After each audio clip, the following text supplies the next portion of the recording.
Three, two, one. Olá, piás e gurias! Meu nome é Danilo Ferreira e sejam todos bem-vindos no canal Paraná em Cena. E hoje no Paraná em Cena Entrevista, quinta edição, vamos conversar com ela, que é professora e vereadora de Maringá, professora Ana Lúcia. Seja bem-vinda, professora! Olá, bom dia. Bom dia, Danilo. Como vai você? Tudo bem? Tudo bem, a senhora, como vai? Tudo ótimo também. Na luta de sempre. Oh, que bom, prazer em conhecê-lo. O prazer é meu. Eu gostaria de agradecer o convite. É uma honra para mim estar aqui, viu? Oh, professora, a honra é toda minha. Queria pedir a permissão da senhora de lhe chamar de professora, pode ser? Claro. Porque geralmente chamam as pessoas sempre pelo cargo mais alto que tem, certo? Se é um ministro, é ministro. E para mim, professora é o cargo mais alto que uma pessoa pode ter. Eu concordo com você. Quando alguém me consulta dizendo eu chamo você de professora ou de vereadora? Eu digo professora, por favor, porque eu sou professora, serei sempre. Vereadora eu estou apenas. Eu gostaria primeiramente de agradecer a senhora, conseguir tirar esse tempinho. Eu sei que a agenda deve estar corrida, né, essa pré-campanha deve estar bem agitada aí, e isso fora as outras atividades que a senhora tem ainda, né? Muito obrigado por esse tempo aí para a gente estar conversando. É um prazer, Danilo. Falar sobre as questões públicas, a minha atuação, é sempre uma alegria e como pessoa pública, na verdade, eu acho que eu devo isso, entendeu? Eu aproveito todas as oportunidades para poder expor minhas ações, né, o que eu penso, os meus projetos, enfim. Bacana, eu que tenho que agradecer a você. Então vamos lá. Professora, primeiro, eu como a gente está se conhecendo oficialmente agora, né, e eu queria que a senhora apresentasse quem é a professora Ana Lúcia, como que começou a história da senhora na política, da onde que a senhora nasceu, da onde que a senhora veio. Eu sou nascida aqui na nossa região metropolitana. Eu nasci em Mandaguari, mas há 60 anos atrás. E naquele momento a maioria da população ainda era rural, né? Então, como família toda, amigos, a gente morava na zona rural e eu morava e nasci num sítio que fica entre Mandaguari e Jandaia. E permaneci ali até chegar à idade escolar, quando meu avô, né, transferiu, ele vendeu a propriedade que eles tinham ali, um sítio de 10 alqueires, e comprou um outro de 10 alqueires de café também, bem perto da cidade de Jandaia. Né? Ficava assim, pertinho, tanto que hoje, inclusive, é cidade lá, né? São loteamentos, enfim, onde era o lugar onde eu praticamente me lembro por pessoa, né? No sítio onde eu nasci eu não me lembro muito, mas ali em Jandaia é assim, a minha referência de infância, adolescência, né, juventude é toda residindo ali naquele lugar. Então é isso, eu fui uma criança que vivia livremente, né, ia para a escola, tinha um irmão, né, que era 2 anos mais novo que eu, depois uma irmã, estudei a vida toda em colégio público, né, até terminar naquele tempo meu 2º grau, enfim. E foi ali, na verdade, em Jandaia, quando eu tinha uns 18 anos mais ou menos, meu pai se mudou para a cidade.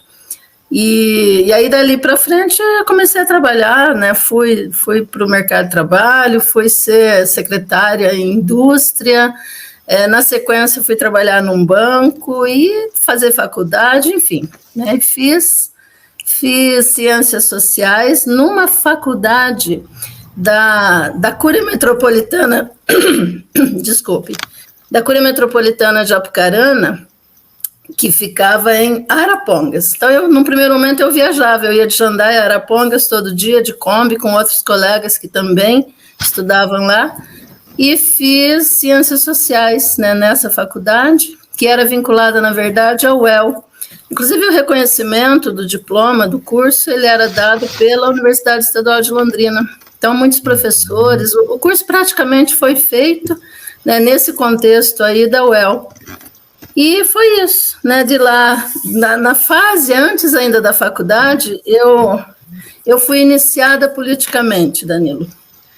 E acho que pelo canal que muitos da minha geração entraram, que foi a Igreja Católica, né? Eu comecei a atuar numa comunidade eclesial de base, em Jandaia,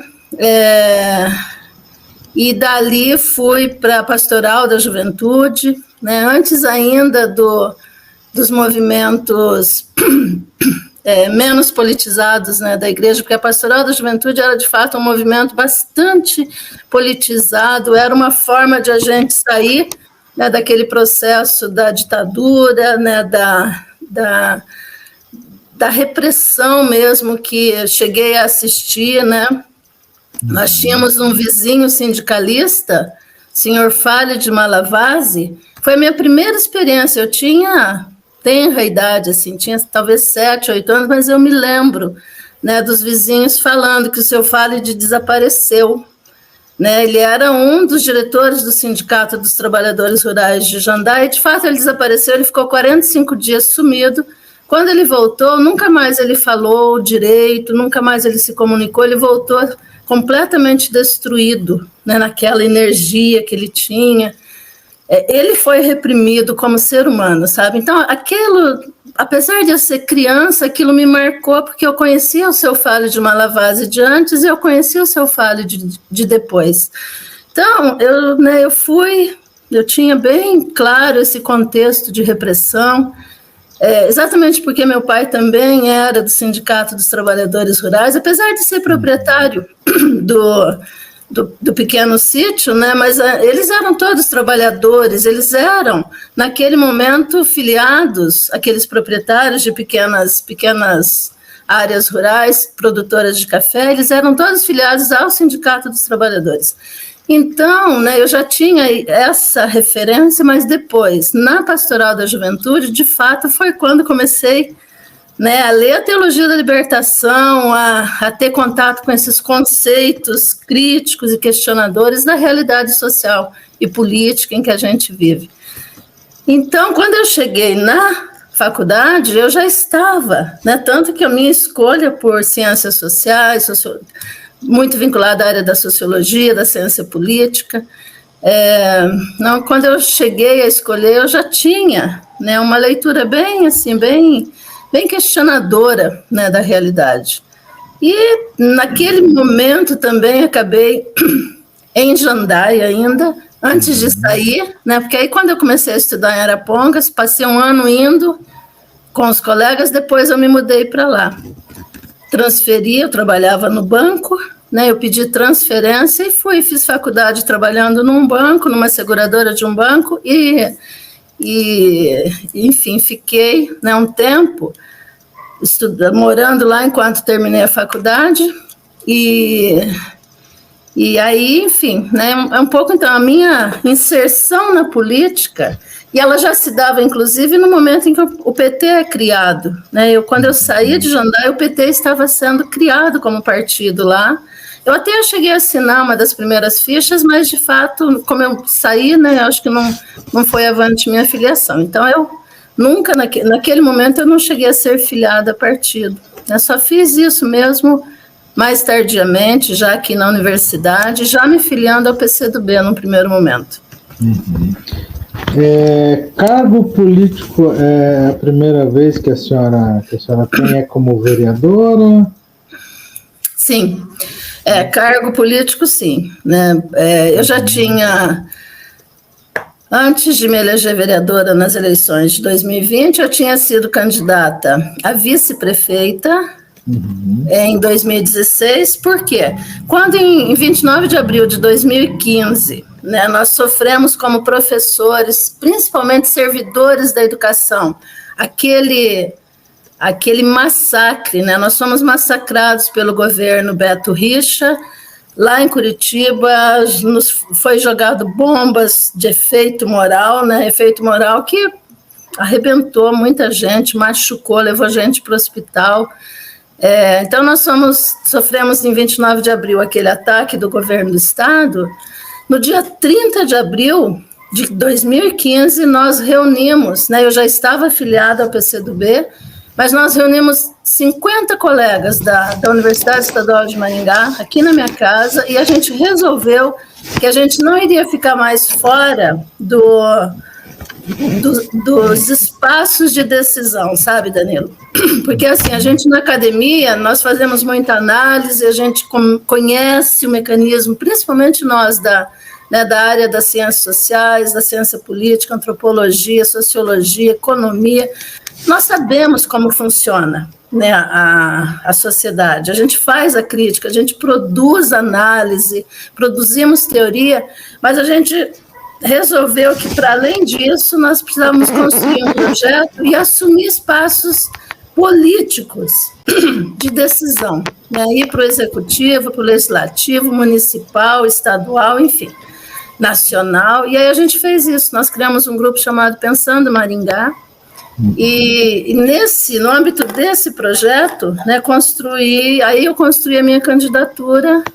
Nós queríamos, em 2016, fazer um projeto próprio, né, porque nós sabíamos que na eleição seguinte já não haveria mais coligação, né, principalmente nós sabíamos que para as eleições proporcionais, né, na majoritária se manteria, isso já estava em discussão. E foi o que aconteceu. Então, aí nós fizemos um projeto para já, né? Aí criamos uma chapa, em um ano, um pouco mais de um ano, criamos uma chapa completa de vereadores, né, com a possibilidade de eu assumir e sair em 2016 candidata a prefeita. Mas, infelizmente, a direção municipal acabou negociando com o PT e entregou o nosso projeto completo, né, numa coligação com o PT.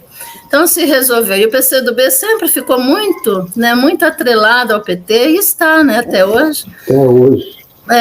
Então, aí, acabei, né, eu não podia deixar a minha chapa, eu tinha uma chapa de 23 vereadores completa, tinha conversas com o PSOL, conversas com o PCB, para a gente fazer fazer aí, né, prefeito, vice-prefeito, e fazer um projeto legal em 16, próprio. Mas não aconteceu isso porque a direção do partido negociou. O PT nos deu 10 vagas na chapa de vereadores. De fato, acabei indo de vice do Humberto, e em 2016 foi muito difícil, né? O ataque ao PT era muito acirrado, né? Então, né, não tivemos 13 mil votos e nem para o segundo turno não fomos. Mas, enfim, aí foi quando, né, saindo daquela eleição, eu resolvi que eu não ficaria mais, né, no PCdoB, porque eu queria um projeto mais sólido, mais consistente, né, com elegibilidade, enfim, né, com possibilidade de fazer que depois, em 2020, foi possível no PDT. Né, então, aqui no PDT, eu acabei escolhendo, né, então eu saí do PCdoB e fui escolher um partido. E realmente tinha muitos convites. O engraçado, Danilo, é que eu tinha convites assim, de um leque amplo de partidos, né, o que eu acho bem legal, porque eu acho que em política a gente não pode ser estreito, sabe? Nós não podemos nos negarmos a fazer o debate, a fazer o bom debate, o diálogo com todas as forças políticas. E aí eu tinha aí um espectro de centro, até centro-direita, né, me convidando para me filiar, o próprio PT, enfim, mas aí eu, de fato, escolhi me filiar ao PDT. Né, e foi acho que uma escolha bem legal. A senhora falou que 2016 não foi fácil. Não que 2020 tenha sido muito fácil também, né? A senhora conseguiu, né, se eleger vereadora, mas teve alguns percalços aí para conseguir sair candidata primeiro, é isso? Foi, exatamente isso. Bom, primeiro, 2020 foi aconteceram, né, algumas obstruções, né, alguns problemas que a mulher em geral, e eu diria inclusive a você que um deles é por ser mulher, o outro não, né, mas o primeiro problema que aconteceu foi, logo no início da pré-campanha, em 2020, né, nós identificamos as pré-candidatas a vereadora do meu partido, do PDT, e aí eu fui atrás e nós propusemos e reunimos o grupo, eram 13 pré-candidatas. Por fim, acabou ficando 12. E aí nós nos reunimos, fizemos um lançamento das pré-candidaturas. Naquele momento nós não nos conhecemos, tudo que foi feito em 20 foi feito virtualmente. Né? Foi aí que eu passei a acreditar na capacidade, na força, né, que as redes sociais têm, que a internet tem, porque, de fato, a gente construiu o mundo aqui, viu, Danilo, naquele 2020.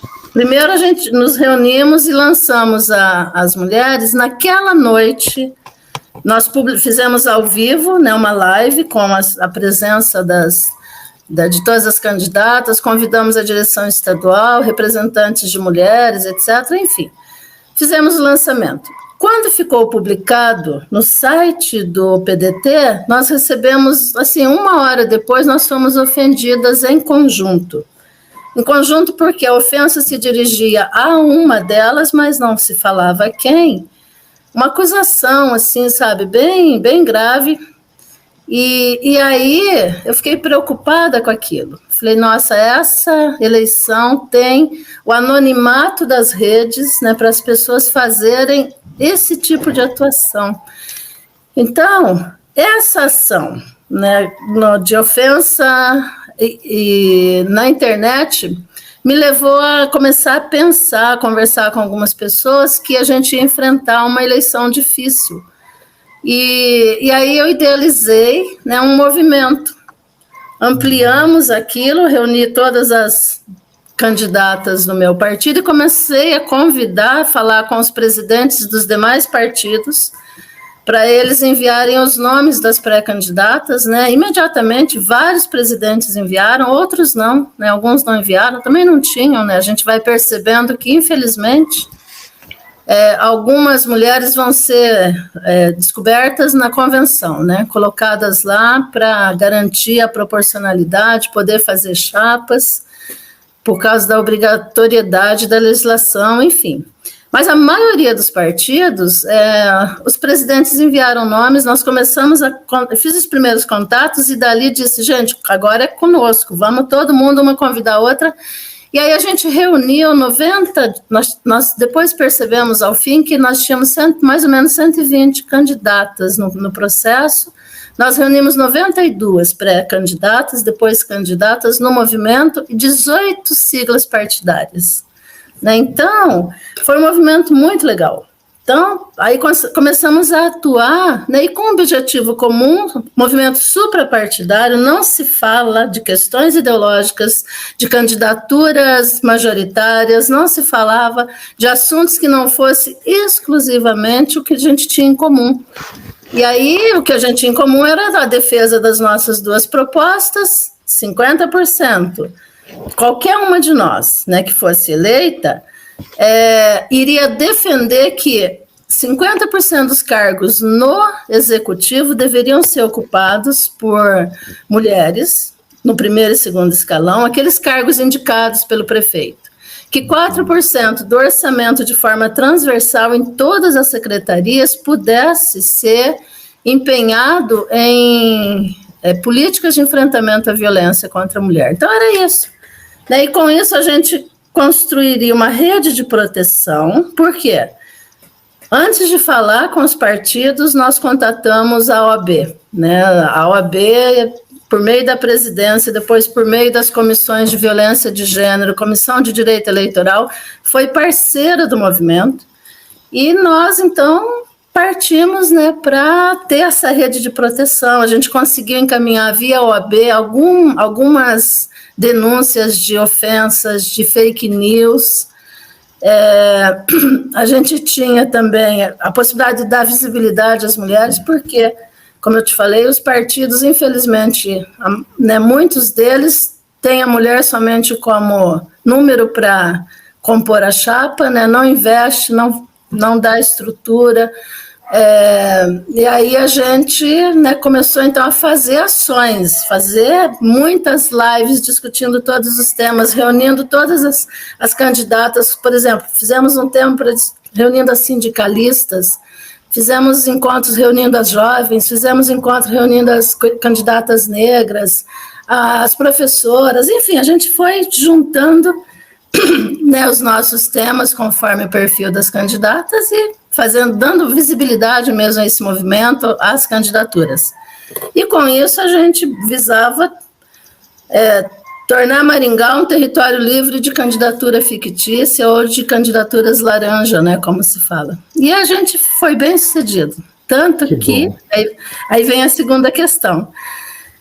Eu fui para uma sexta-noite para a convenção do meu partido. Na boa, né, eu tinha feito uma grande pré-campanha, né, com os Mais Mulheres e com todas as demais ações que se permite na pré-campanha para construir o meu nome, não é? E quando eu cheguei na convenção, Danilo, houve na verdade, um arranjo por parte do presidente do meu partido, que era meu adversário na universidade, que nós, né, na verdade, a gente bateu chapa, né? Em 18, eu fui candidata a reitora, né, e, na verdade, eu disputei com ele, né? Uhum. Ele foi uma das chapas com as quais eu disputei, ele era vice na chapa que foi vencedora. Então, ótimo, eu fiz minha participação, não me elegi, toquei em frente, ele não tocou, né? Na convenção, ele se vingou de mim, porque ele achava que eu não deveria ter saído, né, que eu não tinha o direito de ser candidata a reitora, porque a gente trabalhava no mesmo núcleo de pesquisa, enfim. Mas, e aí tranquilamente eu vou para a convenção, quando se começou a ler, né, os votos para a nominata, aprovando a nominata, nós tínhamos 23 vagas para vereador na chapa. Nós tínhamos 21 nomes que se candidataram, né? Então ainda faltava 2, tinha espaço para mais 2. Mas ainda assim eu fui excluída. Ele fez um acordo naquela convenção. A maioria dos participantes da direção, né, dos membros da direção, eram vinculados a ele que tinha colocado as pessoas na direção, e eles votaram contra a minha participação na chapa. Então, a partir daí, né, eu não acreditava, eu saí da convenção não candidata a vereadora. Uhum. Aí a partir daquela noite mesmo, comecei a acionar, né, as forças de apoio a mim, né, da universidade, mas principalmente o movimento Mais Mulheres no Poder. Nós éramos 90 candidatas, e eu fui fazer o relato, né, mandei já recados no nosso grupo, que a gente falava pelo grupo, né, do aplicativo, a gente foi se comunicando, eu não dormi aquela noite, porque ao longo da noite nós começamos a organizar o que a gente faria, e fizemos, né? Então houve uma reação.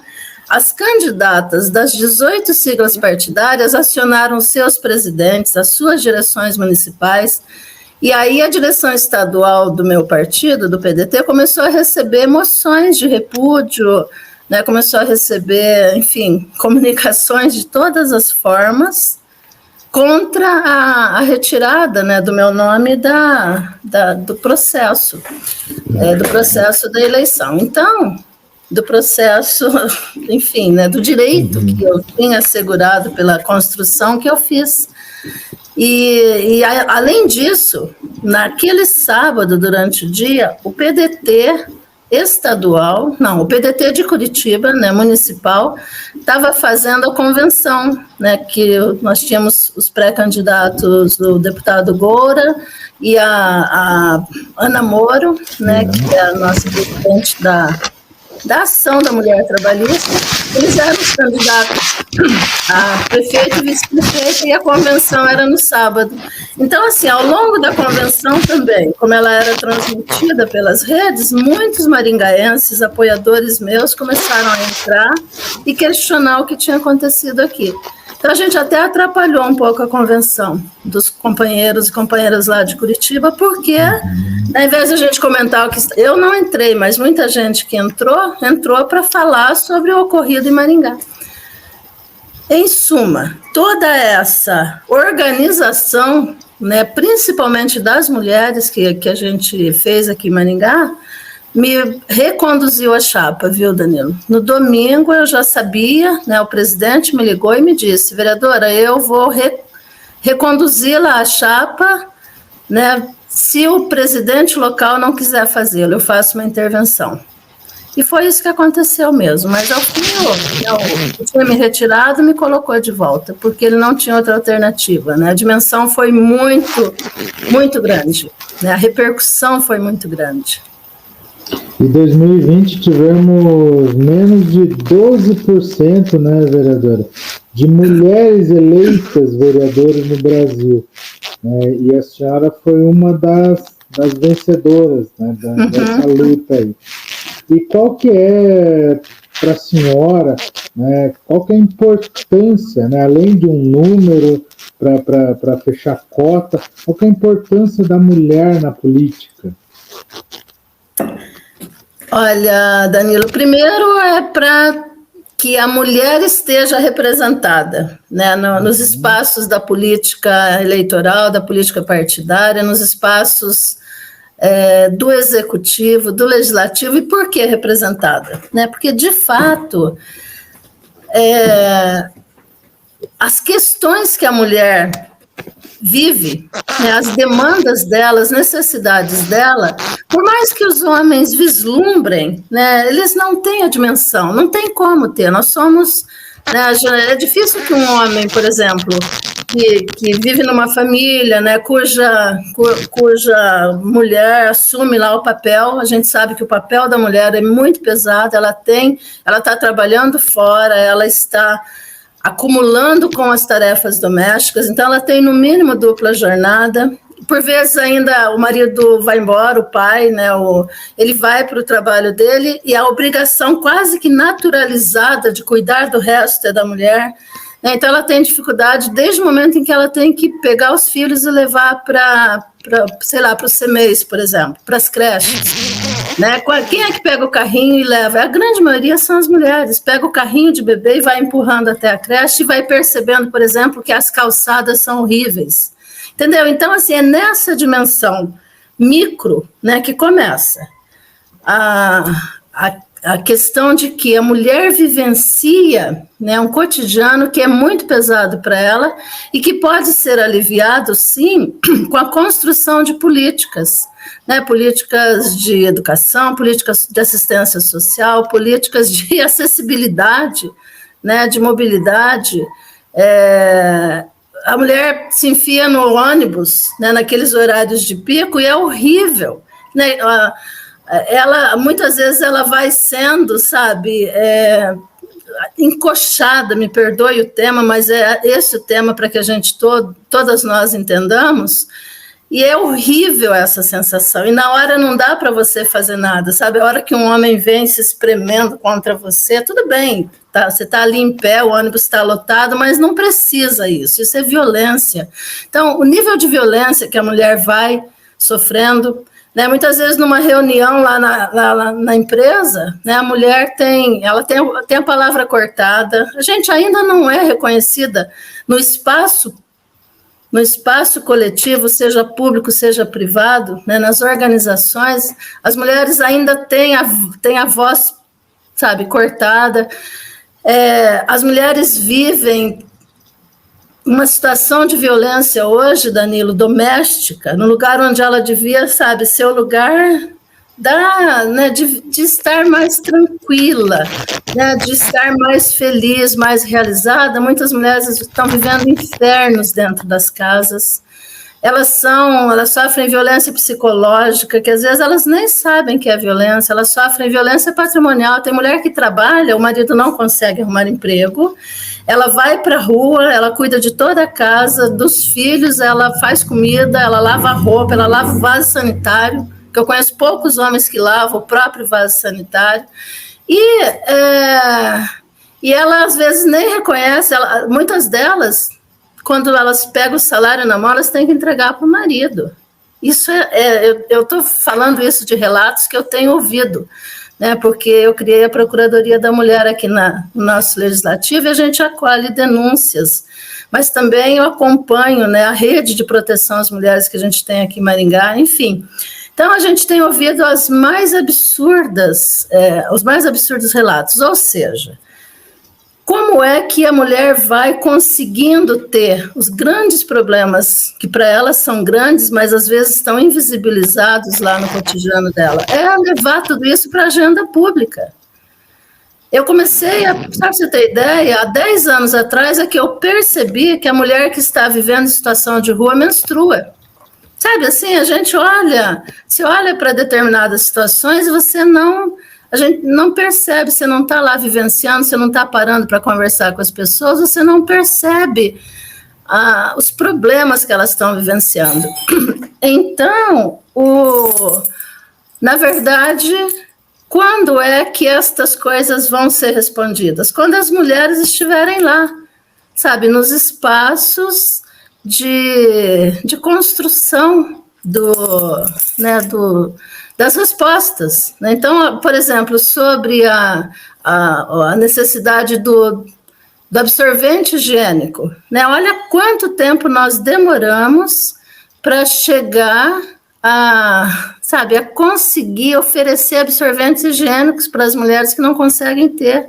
As mulheres em situação de rua aqui em Maringá hoje, por exemplo, já têm acesso, assim como as estudantes. Tem muita aluna que não vai para aula porque não consegue ter absorvente para usar, né? E ela se sente insegura de usar forrinhos e poder vazar, enfim. Então, são coisas que é do universo, do mundo, sabe, das mulheres, e a gente precisa levar para a agenda pública. E os homens não têm de fato, não têm essa vivência. Por isso que eu falo que nós temos que estar representadas em todos os espaços. E também pela questão política mesmo, porque se nós somos mais de 50%, acabou de sair aí as estatísticas, somos mais de 50%, 52,7% da população brasileira. Aqui em Maringá, assim como no Paraná, mais de 52%. Se nós temos espaços de poder hoje, que são esses espaços representativos, nós precisamos que estejamos representadas de fato. Então, a gente tem que ter garantido, para mim, é paridade mesmo. Temos que ter 50% das mulheres ocupando cargos no executivo, temos que ter 50% das mulheres lá nos legislativos, enfim, é por aí. E a senhora, como professora, hoje a senhora não está na sala de aula, mas é professora. Como que a senhora vê a educação do nosso estado hoje? E como que a gente pode melhorar? A senhora, como pré-candidata a deputada estadual, qual que é a sua visão? Como que a gente pode melhorar a nossa educação? Bem, nós temos hoje, Danilo, um desmonte da educação pública no estado do Paraná.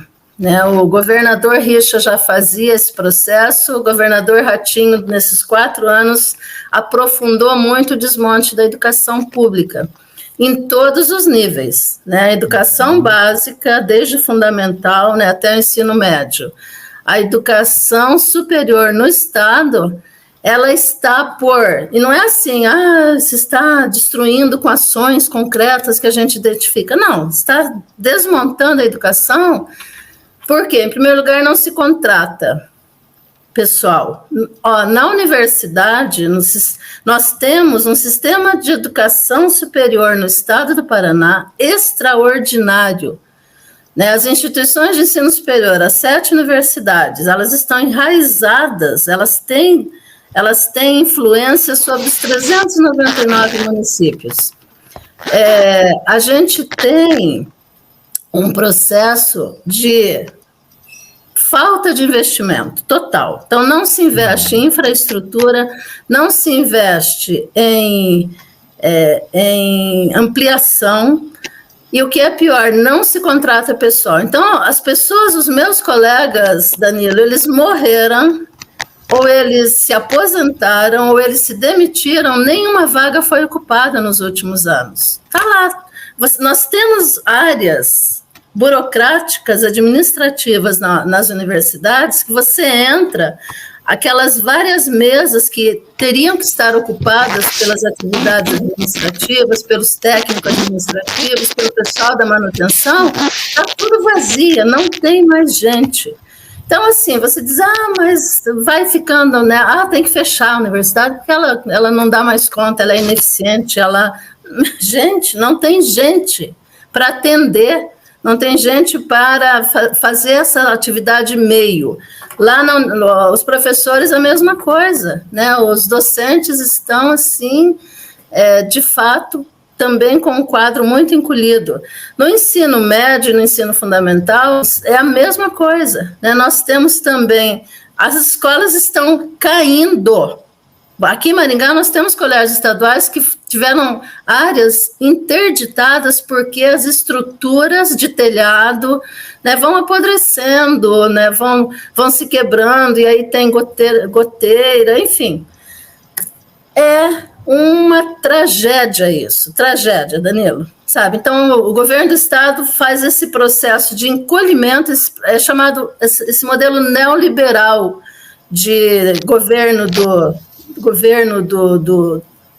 do mundo público, né, que é, na verdade, voltado a destruir o público para entregar para o privado. Essa é a questão, né? Daqui a pouco, por inoperância, por avaliação negativa da própria sociedade, que é isso.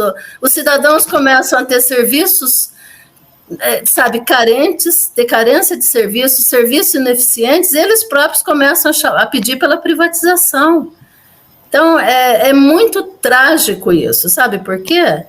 Porque a nossa população é empobrecida, nós não somos uma sociedade que né, o assalariamento é alto, as pessoas podem comprar os serviços de educação, serviços de saúde, elas não serão clientes da assistência social, porque elas têm condições, têm salários dignos. Não. O nosso salário é péssimo, né? O rebaixamento nos últimos anos, inclusive pela inflação, é claro, né, não há mais poder de compra, as pessoas vão acessar a educação, acessar a saúde, ter garantia, assistência pelo Estado, entendeu? Então, ou seja, nós não podemos deixar, né, a educação sem investimento, não podemos deixar na situação em que está. Além do que, você me pergunta, eu defendo o seguinte: a educação é a principal política de um país, de uma nação, sabe? O desenvolvimento sustentável, autônomo, soberano, depende da educação, depende da ciência, depende da tecnologia, depende de investimento e depende, portanto, na minha avaliação, de educação integral de qualidade. Temos aí estudantes, né, jovens que nem querem continuar estudando. Precisamos colocar essas crianças lá na educação integral, hoje nós já temos, né, a educação, as creches em ensino integral, tem que se manter, né? Então, o ensino fundamental até o ensino médio tem que ser em tempo integral, até porque recursos para isso nós temos. Só falta vontade política. E assim a gente vai tirar as crianças da rua, as juventudes do domínio dos traficantes, né? Nós vamos dar perspectivas para a nossa juventude, porque ela estará escolarizada, bem formada, né? Assim como estão os filhos da elite, que vão para as grandes escolas, para as escolas de qualidade, escolas bonitas, com estruturas, com tecnologia da informação, né? Então, é por aí. Para mim é isso, né? E o governo Ratinho é trágico. E no geral, professora, qual que é a tua visão sobre os nossos governantes, né? Tanto o nosso governador, nosso, infelizmente, presidente, né? Qual que é a tua visão, assim, hoje sobre, no geral, assim, sobre a nossa política brasileira? Não seria outra visão, né, Danila, a não ser muito crítica, exatamente pelo fato de que não são governos, né, o governo estadual Ratinho não é um governo comprometido com as questões sociais, né, com serviços públicos e com servidores públicos, e o governo Bolsonaro é pior ainda, né, porque além dele também ser um governo entreguista, né, que leva...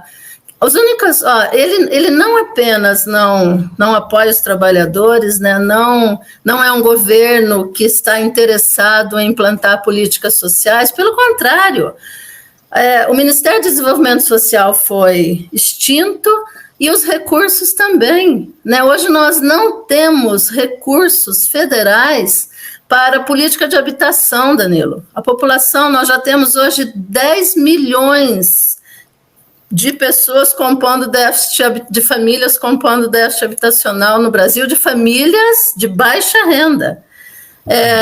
Em todas as cidades, nós temos uma fila da casa própria gigante, aqui no Paraná também, mais de 15% aí das famílias na fila da casa própria. Você não tem dinheiro para habitação, você não tem dinheiro para um sistema de transporte coletivo, de uma mobilidade segura, sustentável, né? Você não tem dinheiro, as políticas diretas de assistência social foram extintas, o governo retirou 90% do orçamento, não tem políticas de assistência social num país cujos índices de pobreza são gigantes, né, e cada vez maiores. E com isso, por exemplo, eu estive recentemente em São Paulo, né, onde eu tive a honra de entregar ao padre Júlio Lancelotti um título de cidadão honorário de Maringá, né, que nós aprovamos aqui na Câmara dos Vereadores, e eu fiquei espantada, porque eu conheço a realidade de São Paulo, né? Eu fiz mestrado, fiz doutorado lá, participei de pesquisa com a população em situação de rua lá.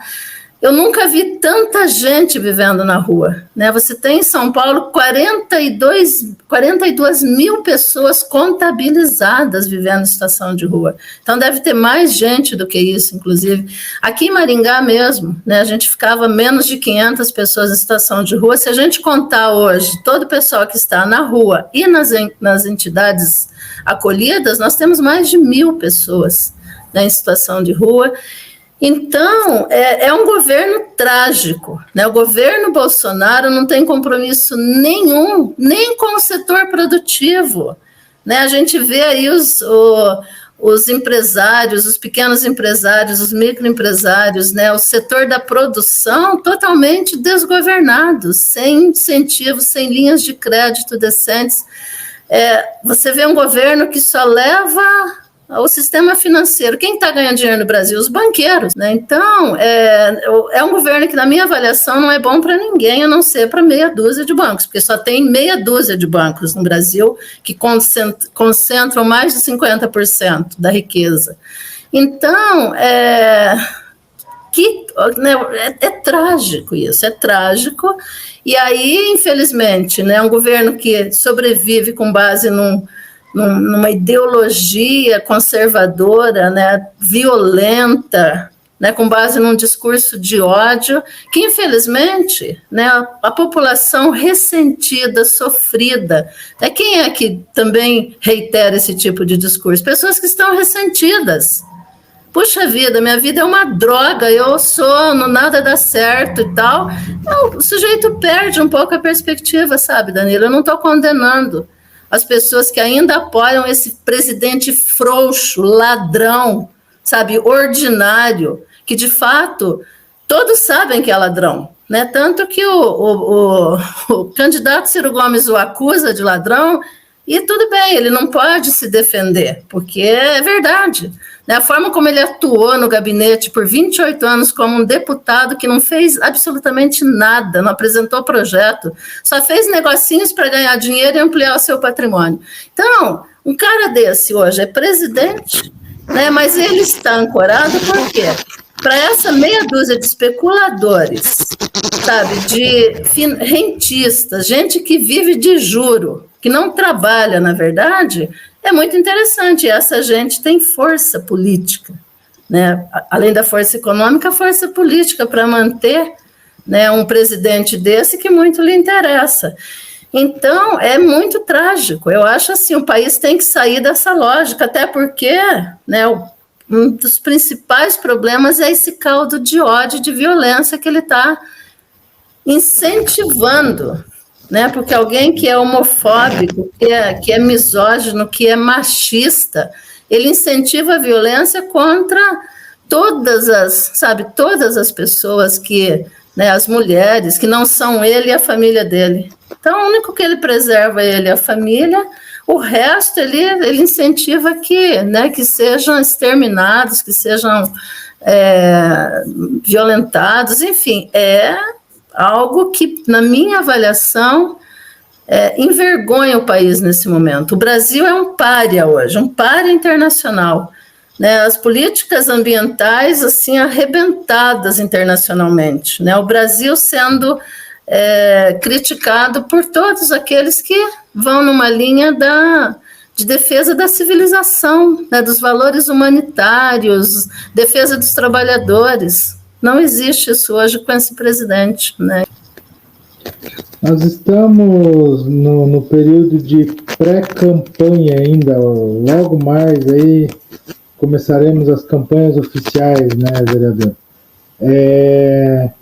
O que a senhora tem para me dizer? Quais são os projetos, as ideias sobre as eleições de 2022, né?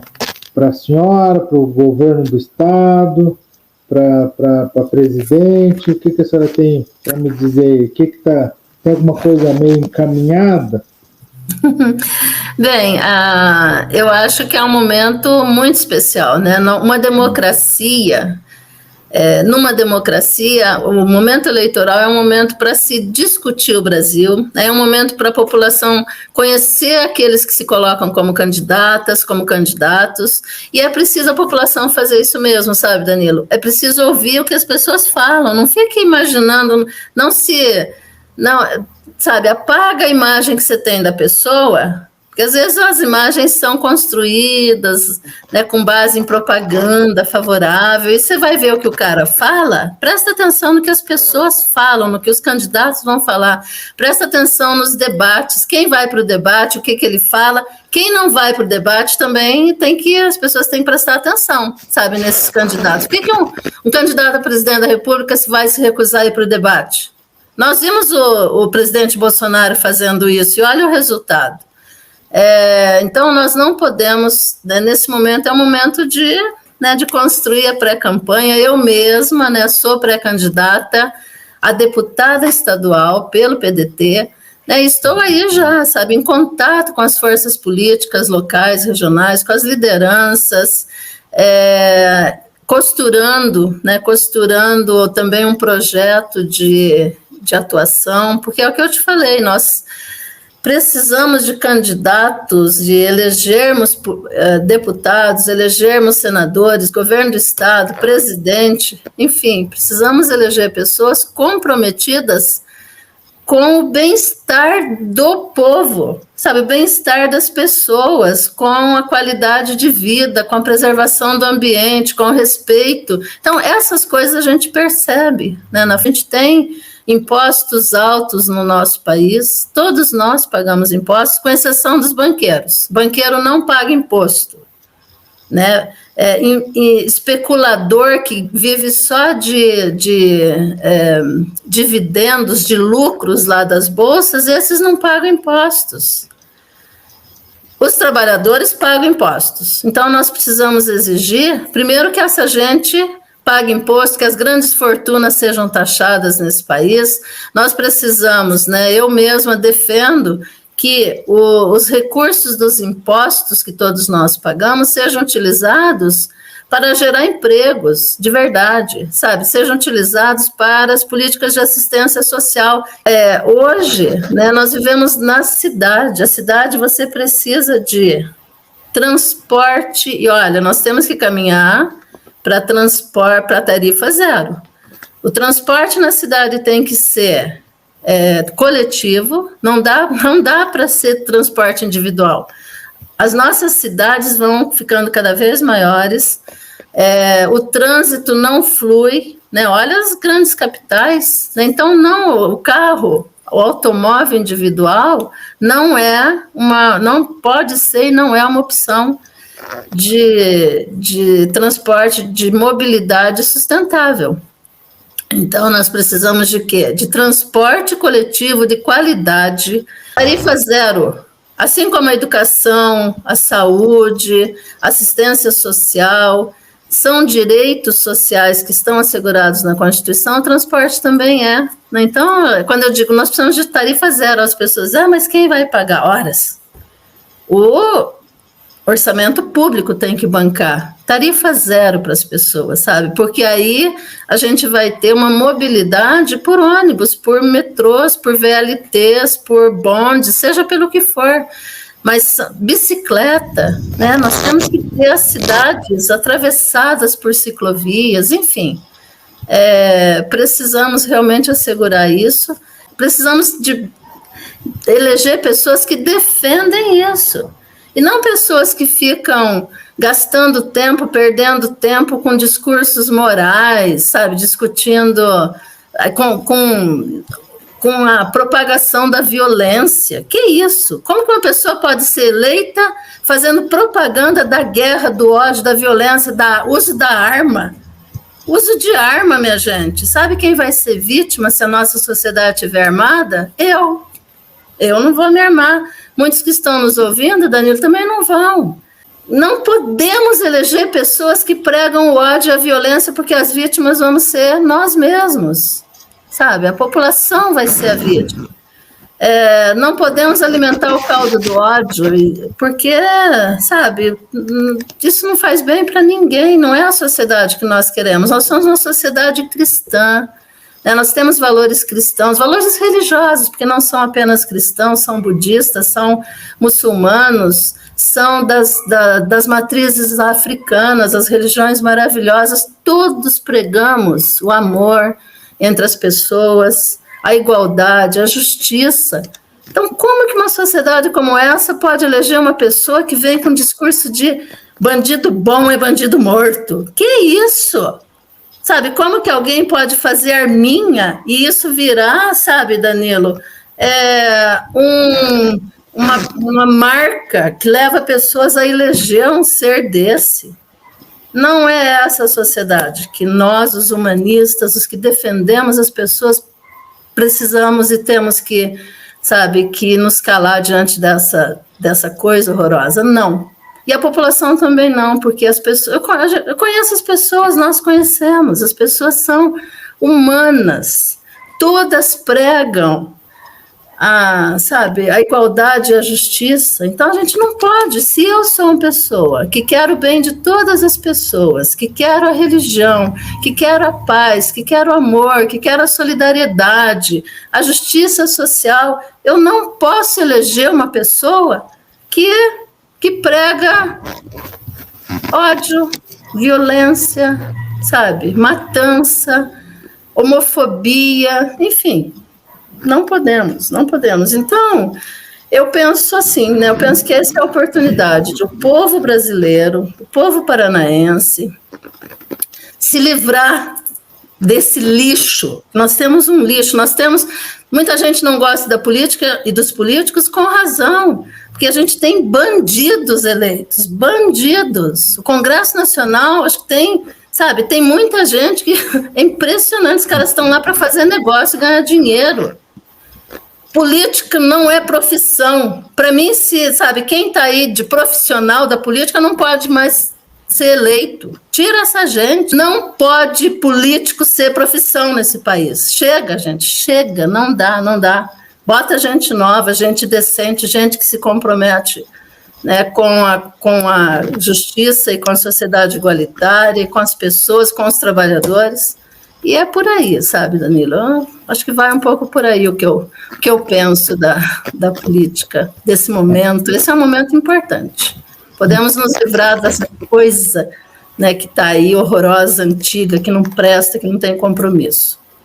Importante a senhora falar isso, professora, que esse espaço, né, o canal Paraná em Cena, a gente tem um pouquinho mais de um mês, é um canal pequeno, tudo, um canal amador, sem recurso nenhum, mas a gente está aqui justamente, nós estamos aqui justamente para promover esse debate, tentar enriquecer um pouquinho esse debate sobre a política, né, para colocar consciência na cabeça das pessoas, que tem que estudar em quem você vai votar, para deputado, para senador, governador, presidente, você pegar o currículo do seu candidato, estudar o que ele fez, o que ele deixou de fazer, para votar realmente com consciência e não colocar essas pessoas novamente no poder, pessoas que estão cada vez mais acabando com o nosso país, acabando com o nosso Estado, e realmente votar principalmente em deputados, inclusive, né, de qualidade, né, que votem leis, apresentem projetos de leis que realmente impactam na vida da sociedade brasileira, né, professor? Exatamente, Danilo, exatamente. Eu só vou te dar um exemplo. Eu defendo que, né, as pessoas têm que ter competência, têm que ter comprometimento, né? Não precisa ser... Eu sou doutora em sociologia, não precisa ser doutor, não precisa ter faculdade, mas precisa ter comprometimento. Agora, eu cheguei na Câmara de Vereadores de Maringá há 1 ano e meio. Eu vou agora no próximo mês, até inclusive a data, né, que a gente tomou por limite é o 25 de setembro, que é o dia do meu aniversário, dia que eu faço 60 anos. E terei cumprido aí praticamente 1 ano e 9 meses de vereança. Eu apresentei, Danilo, terei apresentado, então hoje eu já tenho 90 projetos, até 25 de setembro eu vou postar no sistema o meu 100º projeto de lei. Né? E não é pelo fato de, eu queria ser a melhor primeira do ranking, não é isso, porque nem ranking não tem mais, né? Não é isso que acho que importa de fato, mas são projetos que, se você for olhar, todos eles são políticas públicas, são diretrizes, sabe, são referências importantes vinculados ao meio ambiente, à questão das mulheres, à educação, enfim, à saúde, a todas as áreas para melhorar a vida das pessoas. Então, eu tenho muito orgulho, né, de chegar a 1 ano e 9 meses, vou chegar a 1 ano e 9 meses com 100 projetos de lei. Eu espero que todos os demais legisladores, os deputados, os vereadores, os senadores façam isso, né, usem esse momento da vida pública, né, em que representa a sociedade para melhorar a vida da sociedade, não para fazer negócios próprios e enriquecer, como a gente vê muito político fazendo. Estou tendo uma aula praticamente com a senhora aqui, para mim é um orgulho estar numa sala de aula aqui com a senhora. Se a senhora quiser falar mais alguma coisa, deixar algum recado, pode ficar à vontade. Da minha parte, era isso que eu precisava conversar com a senhora. Obrigada, Danilo. Eu queria te cumprimentar, né, porque Paraná em Cena, né, eu acho muito importante essas iniciativas, né, que vocês, principalmente vocês, comunicadores jovens, articuladores políticos, têm feito, né, para que a gente fale do nosso... E você está se propondo a falar do Paraná, né? Nossa, que maravilha! Precisamos falar bastante do nosso estado, precisamos trazer, né, essas realidades, até para as pessoas conhecerem de fato, né, quais são os nossos problemas, quais são as soluções possíveis. E eu queria te cumprimentar, né, e dizer que para mim foi uma honra realmente estar aqui, né, dizer que eu acredito, sabe, na nossa sociedade, mas eu acredito na sociedade à medida em que a gente viver mais a coletividade. Nós não somos indivíduos isolados, não vivemos cada um na sua caverna. Então, a gente tem que fazer, né, ações lá na nossa vida privada, sem dúvida, temos que ter direito ao nosso mundo privado, ao nosso sabe, vida privada, mas nós também temos compromisso. Cada um de nós, a gente tem compromisso com o coletivo. E aí eu queria convidar as pessoas a se envolver, sabe, para além de viver o seu mundo privado, que tem hora que a gente até, né, precisa sair um pouco e ir para o mundo público, coletivo, mas para além de você viver a sua vida, cuidá-la das suas coisinhas, se vincule às associações de bairro. Os estudantes, os jovens têm que ir para os grêmios estudantis. O grêmio é uma usina de lideranças, né? As mulheres para os grupos de mulheres, para fazer as mais variadas atividades, né? Enfim, que toda a comunidade se associe. Nós precisamos também ter os nossos espaços associativos, isso é muito importante e eu incentivo todos a fazerem isso, até para a gente sair um pouquinho do nosso mundinho e contribuir para construir o mundo que a gente deseja. Sim, com certeza. A mudança começa da gente, né? Nós brasileiros, nós como população, como pessoas, é que vamos conseguir realmente mudar essa realidade. Sem dúvida. Então eu quero agradecer a senhora, né? Deixar também um agradecimento à Lília, né? A Lília é minha assessora parlamentar. Conversei bastante com ela ali, super simpática, parabéns aí pelo atendimento da senhora, da Lília aí com a gente, tá bom? Obrigado mesmo.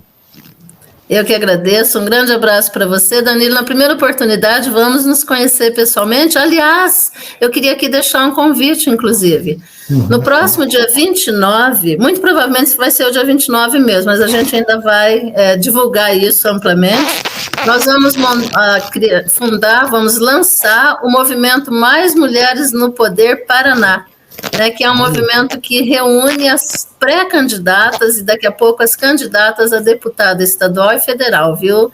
Vai ser lá na OAB, em Curitiba, na sede da OAB, esse lançamento, e ele vai acontecer de forma híbrida. Quem estiver por lá vai participar, né, do lançamento presencial, mas quem não estiver e for pré-candidata ou candidata também pode participar via remota, a gente vai enviar o link, enfim, a gente está organizando isso e teremos o Mais Mulheres no Poder Paraná. Parabéns, viu, Danilo? Um grande abraço para você. Obrigado, um abraço. Tchau, tchau. Obrigado, professora. Até mais. Tchau. Até.